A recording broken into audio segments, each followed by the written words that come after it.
Okay. All right. Everyone's still there and can hear us on your end? Yep. All right. So YouTube evidently is having some technical issues. So we're going to go ahead and record the Zoom meeting so that later on, once those issues get resolved, they can upload it to the YouTube channel. So with that, I will call this meeting to order September 20th, 2024. I should say this special meeting to order. A little difficult for those of you from afar, but we are going to stand for the Pledge of Allegiance. Pledge allegiance to the flag.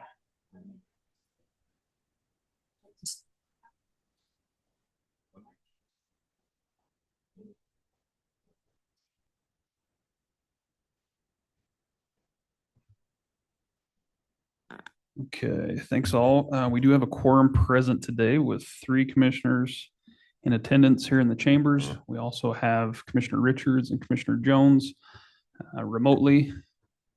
And it looks like we've got the rest of the team on as well. So purpose of today's special meeting is to discuss, receive information, and take action for the Sweetwater County's protest to the Rock Springs BLM FEIS. And with that, I believe Eric has an update for us. So Eric, at this time, I'll turn it over to you.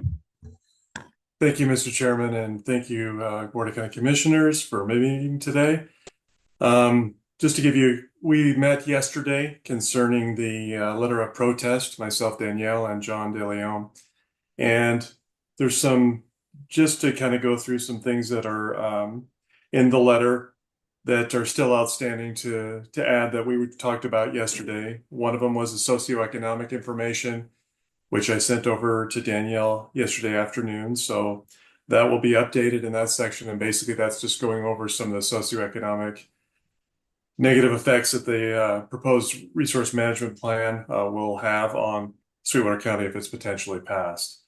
The other things that are still outstanding is if you go to page, I believe it is page 17, under item G, there are some additional comments that will outline basic comments. So in the second volume of the resource management plan, there are all the comments that were from the draft EIS that we will be picking out and choosing and putting in there that they did not fail to respond to in the FEIS. So that is some additional information that will be added in there.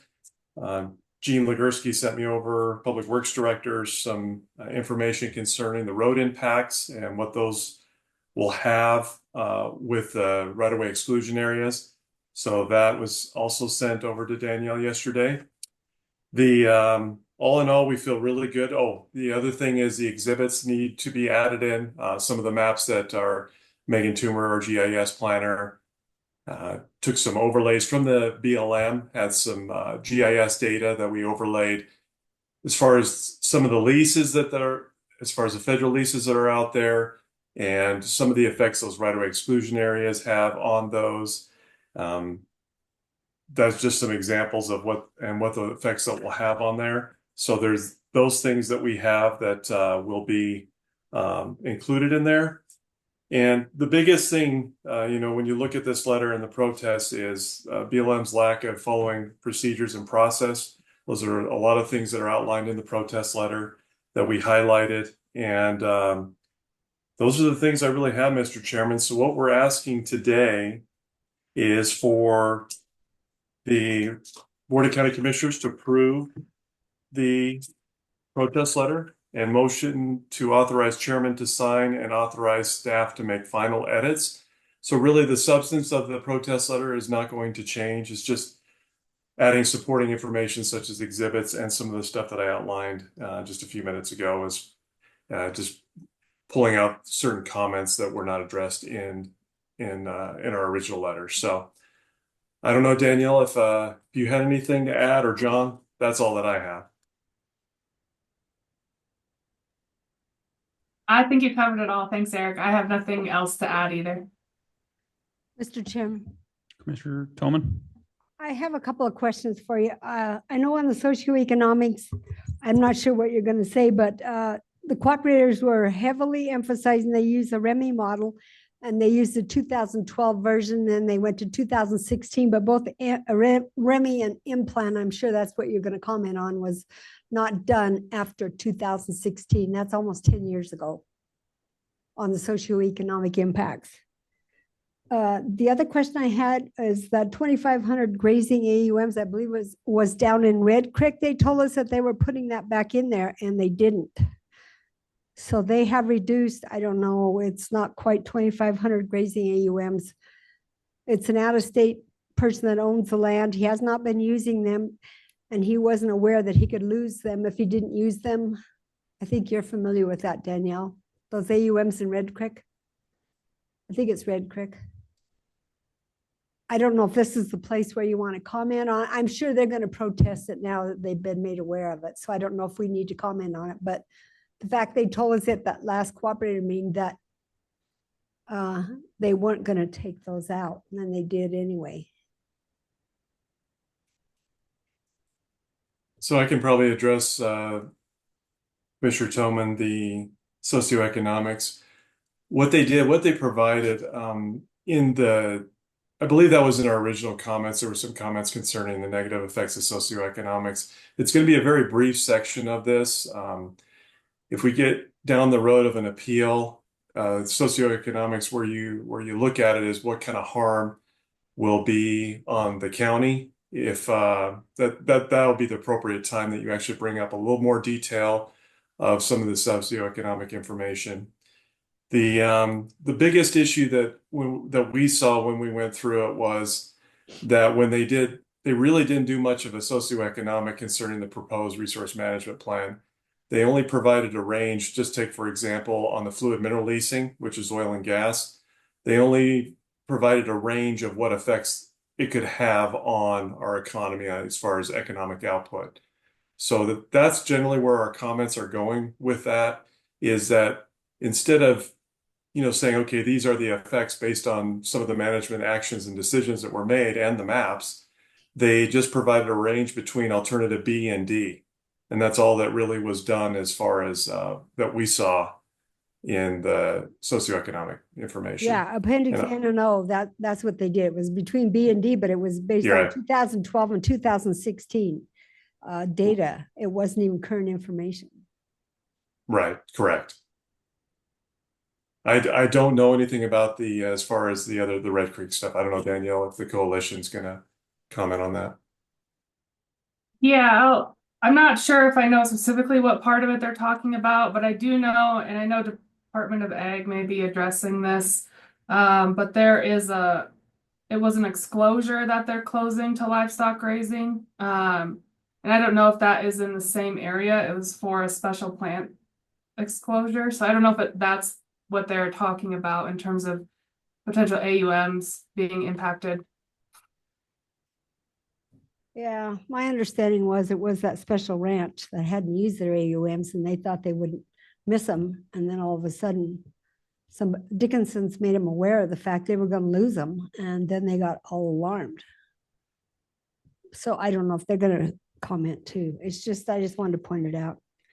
The other thing that's kind of disturbing is that in the Jack Morrow Hills ROD, I mentioned this to you the other day, but it said there would be no predator management in the Jack Morrow Hills final ROD.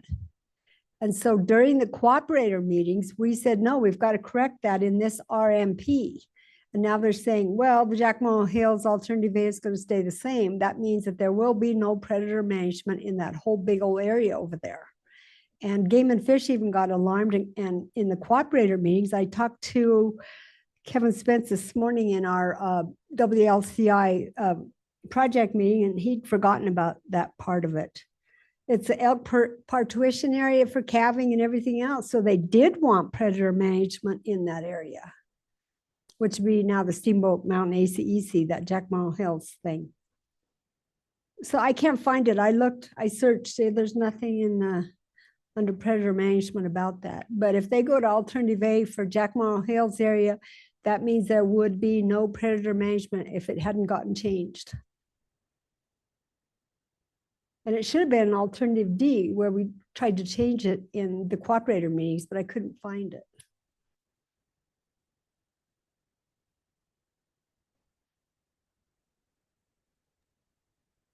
Commissioner Tillman, I'm not sure where that's at. I didn't see anything like that on Well, as far as the Jack I Morrow searched discussion. too, and I couldn't Yeah, find it. yeah. It's just if it stays as a default, it will be no predator management. And I people, think to Commissioner, maybe some of the issue too would be resolved in the sense that a lot of that Jack Morrow's Hill management direction basically didn't carry forward and has changed because the whole area is basically an ACEC. So the management is under that ACEC, which would allow predator management possibly. possibly. I'd have to double check. I didn't look at that specifically, but we can make sure that that didn't carry Okay, over from. Yeah, I just want to make sure it didn't get carried over.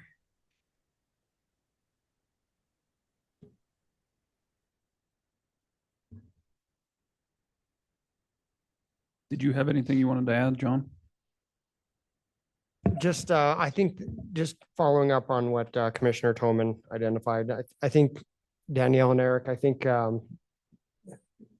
certainly that the socioeconomic component can make it, you could just have a brief statement for the, essentially identifying that, they disregarded having current data from using 2012 and continued to disregard having proper socioeconomic analysis by using a range rather than independently analyzing the proposed alternative or the proposed RMP.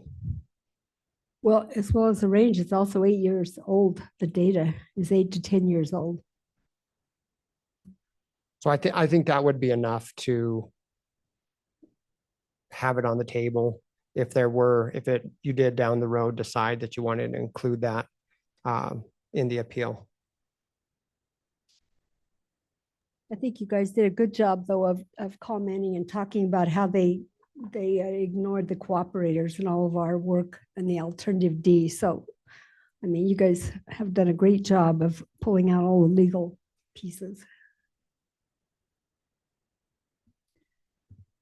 Yeah, I read through and we do have some press here. And so I just kind of wanted to give a quick synopsis of the protest letter. Obviously, we'll provide that once we have it finalized, but essentially a lot of what was put forth in the letter kind of piggybacks off the initial response from when the draft came out and some of the policies and practices that weren't followed from the BLM, whether that was through the cooperators or some of the areas that we expressed concern in relative to the special designations. So the letter goes into pretty good depth about why we are protesting that. And I thought it was very well written and certainly applaud all of you for putting forth that effort. It was well done.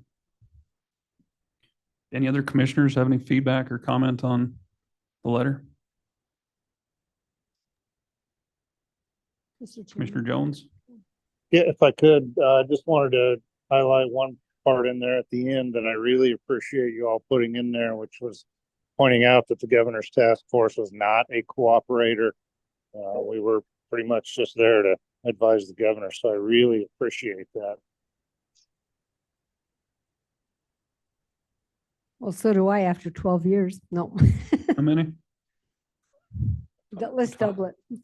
25. Jack Morrow Hills makes it 25 years since I've been sitting at the table and then have it sidestepped totally. It's kind of frustrating.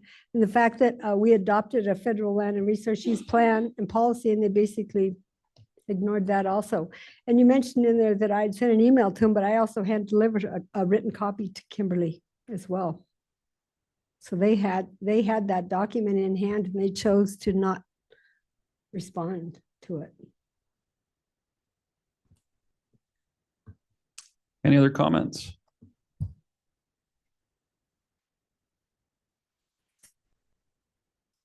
If not, I would entertain a motion to approve the protest letter of the Rock Springs Field Office proposed resource management plan amendment and final environmental impact assistance, and authorize the chairman to sign while also granting authority for staff to make the necessary final edits as proposed. Mr. Chairman, I would like to make that motion. We have a motion by Commissioner Toman. Do we have a second? Second. Second by Commissioner Slaughter. Is there any further discussion? Hearing none, all those in favor signify by saying aye. Aye. Aye. Aye. Motion is unanimous. Thank you all very much. Appreciate staff putting together the special meeting for this to occur today, and for those of you that are traveling and trying to enjoy vacation, for taking the time to try and wrap up this process. Job well done, and I'm proud to be a part of this team. With that, commissioners, with no further business, this meeting stands adjourned. Amen. All right, y'all have a good week. You too. Enjoy. Thank you. We'll see ya. See you all.